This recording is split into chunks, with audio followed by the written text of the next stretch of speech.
ប៉ុន្តែភ្លាមនោះព្យុះមួយក៏បានមកដល់ខ្យល់បក់ខ្លាំងនិងភ្លៀងធ្លាក់ខ្លាំងព្យុះមកហើយចូលផ្ទះលឿនមកពិសិដ្ឋព្រួយបារម្ភពីអ្នកនេសាទដទៃទៀតដែលមិនទាន់ត្រឡប់មកផ្ទះវិញនៃកណ្ដាលបឹងដងងឹត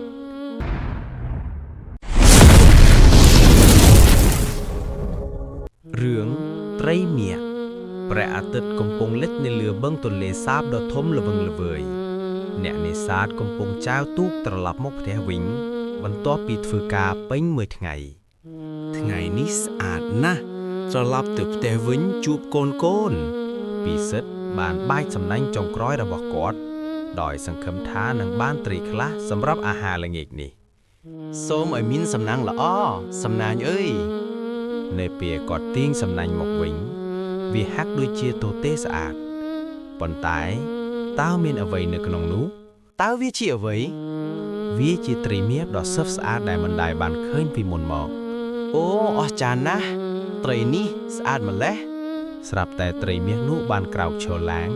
ហើយនិយាយមកកាន់ពិសិដ្ឋអ្នកនេសាទចិត្តល្អសូមកុំភ័យខ្លាចអីត្រីមាសបានសន្យាថានឹងផ្ដល់ឲ្យពិសិដ្ឋនៅបំណងប្រាថ្នាមួយប្រសិនបើពិសិដ្ឋព្រមដោះលែងគាត់បើអ្នកប្រឡែងខ្ញុំនឹងឲ្យបំណងប្រាថ្នាមួយអ្នកមួយតើអ្នកចង់បានមាសឬផ្ទះធំពិសិដ្ឋមិនចង់បានទ្រព្យសម្បត្តិច្រើនទេគាត់គ្រាន់តែចង់បានសេចក្តីសុខធម្មតាប៉ុណ្ណោះទេត្រីមាសខ្ញុំគ្រាន់តែចង់ឲ្យគ្រួសារខ្ញុំមានសុភមង្គលនិងសុខភាពល្អតែប៉ុណ្ណោះពិសិដ្ឋបានប្រឡែងត្រីមាសចូលទៅក្នុងទឹកវិញដោយការដឹងគុណអរគុណត្រីមាសសូមឲ្យទៅវិញឲ្យបានសុខចុះយប់នោះពិសិដ្ឋត្រឡប់មកផ្ទះវិញទោះបីគ្មានត្រីច្រើនក៏ដោយតែចិត្តរបស់គាត់សប្បាយរីករាយថ្ងៃនេះជាថ្ងៃល្អការពិតទៅសេចក្តីសុខគឺស្ថិតនៅក្នុងចិត្តរបស់យើងទេព័ត៌មានអំពីត្រីមាសបានលេចលឺពេញភូមិអ្នកខ្លះសើចខ្លះទៀតភ័យខ្លាចតើអ្នកទាំងអស់គ្នាដឹងទេពិសិដ្ឋបានជួបត្រីចេះនិយាយលោកតាចាស់ដែលឆ្លៀសវៃបានដឹងថានេះមិនមែនជាត្រីធម្មតាទេកុំមើលងាយដល់ទន្លេសាបអីព្រោះនៅទីនោះពោពេញទៅដោយអាថ៌កំបាំងប៉ុន្តែភ្លាមនោះព្យុះមួយក៏បានមកដល់ខ្យល់បក់ខ្លាំងនិងភ្លៀងធ្លាក់ខ្លាំងព្យុះមកហើយចូលផ្ទះលឿនមកពិសិដ្ឋព្រួយបារម្ភពីអ្នកនេសាទដទៃទៀតដែលមិនទាន់ត្រឡប់មកផ្ទះវិញនៃកណ្ដាលបឹងដងងឹតអូព្រះអើយសង្ឃឹមថាគ្រប់គ្នាសុវត្ថិភាព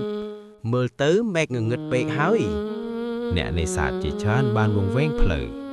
ពួកគេមិនដឹងថាត្រូវទៅណាទេតើយើងនៅទីណាជួយយើងផងរីឯនៅក្រោមទឹកឆ្ងាយពីព្យុះមានអ្វីមួយកំពុងកើតឡើងការដឹងគុណមិនដែលបាត់បង់ទេត្រីមាសបានលេចចេញមកភ្លឺចែងចាំងវាជាការសន្យារបស់ត្រីមាសពិសិដ្ឋស្ដាប់ខ្ញុំពិសិដ្ឋដឹងថាត្រីមាសបានមកជួយហើយក៏បានស្រែកសួរត្រីមាសវាគឺជាអ្នកមែនទេត្រីមាសបានប្រាប់ពិសិដ្ឋអំពីអាថ៌កំបាំងពិតមែនហើយព្រោះអ្នកមានចិត្តដឹងគុណខ្ញុំនឹងជួយអ្នករក្សារឿងនេះជាអាថ៌កំបាំងផងពិសិដ្ឋបានធ្វើតាមអ្វីដែលត្រីមាសបានប្រាប់គាត់បង្កើតពន្លឺដ៏អស្ចារ្យពន្លឺដ៏ខ្លាំងបានបំភ្លឺលើបឹងដ៏ងងឹតវាជាទិសដៅសម្រាប់អ្នកនេសាទទាំងអស់សូមឲ្យពន្លឺនេះនាំពួកគេត្រឡប់មកផ្ទះវិញផងចុះអ្នកនេសាទដែលវង្វេងផ្លូវបានឃើញពន្លឺនោះពួកគេដឹងថាវាជាសញ្ញាដែលអាចឲ្យពួកគេរួចផុតពីសេចក្តីស្លាប់បានមកតាមពន្លឺនេះពួកយើងមើលទៅពន្លឺនៅទីនោះចុះយើងមានសុវត្ថិភាពហើយពួកគេបានចែវទូកអស់ពីកម្លាំងឆ្ពោះទៅកាន់ពន្លឺចៅឲ្យលឿនយើងជិតដល់ត្រង់ហើយម្នាក់បានត្រឡប់មកផ្ទះវិញដោយសុខអ្នកគុលភាពអរគុណពិសិដ្ឋដែលអ្នកបានជួយសង្គ្រោះជីវិតយើងសេចក្តីសប្បាយរីករាយបានកើតឡើងត្រីមាសបានដឹងថាការងាររបស់វាបានរួចរាល់វាបានបង្រៀននៅមេរៀនមួយសម្រាប់ការមិនគោរពគាត់អ្នកភូមិបានរៀបចំពិធីជប់លៀងដ៏ធំមួយដើម្បីអបអរការវិលត្រឡប់របស់ពួកគេញ៉ាំចោះពិសិដ្ឋអ្នកសមនឹងទទួលបានវាលោកតាចាស់បានដឹងថាពន្លឺដ៏ពិតប្រាកដគឺស្ថិតនៅក្នុងចិត្តពិ ពិសិដ្ឋព្រោះអ្នកមានចិត្តដឹងគុណអ្នកបាននាំពន្លឺមកកាន់ភូមិយើងសេចក្តីល្អរបស់អ្នក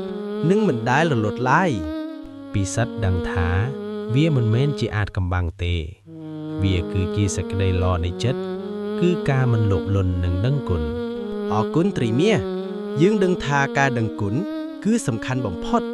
រឿងរ៉ាវរបស់ពិសិដ្ឋនិងត្រីមាសបានក្លាយជារឿងនិទានដ៏ល្បីល្បាញក្នុងភូមិ តើត្រីមាននោះពិតជាមានមែនទេលោកតាសូមចាំពន្លឺដ៏ពិតប្រាកដគឺស្ថិតនៅក្នុងចិត្តរបស់យើងអ្នកភូមិទាំងអស់នឹងរស់នៅដោយសុខសាន្តដោយមានចិត្តដឹងគុណជានិច្ច